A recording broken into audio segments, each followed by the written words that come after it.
हाँ। हम तो नहा धो के देखा अपने दादा के पानी देवे के मारा है। हाँ। और तो हम पानी देवे आया है शायद। हाँ। ठीक है, तू पानी देवे अपने माई के। अच्छा माई के। हाँ।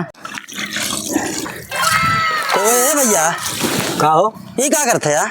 अरे देखत ना है राजू पुरखन के पानी देत है पितरपा खला के और का करते अच्छा पानी देते हैं आया तब का चला ठीक बा। अपने अरे अरे का भैया? अरे राजू हमने तो पितरन के अपने पानी देत है पितरपा खला के बा जुट्टी गाड़े है तू राजू काऊ बाहर लगे है।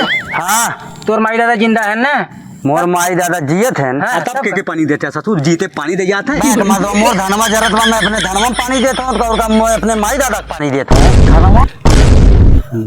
हम पानी देते बस सारा पागल है बा। पागल मर्दबा तू हो गेल है यार। परंपरा है थी बतावा तू ये पानी देते हैं। हाँ। तो और माई दादा में पानी पाई जाते हैं। हाँ। पता नहीं कितना दूर है। हाँ। तो मैं ये पानी दूँ धनमा ही 1 किलोमीटर बा हो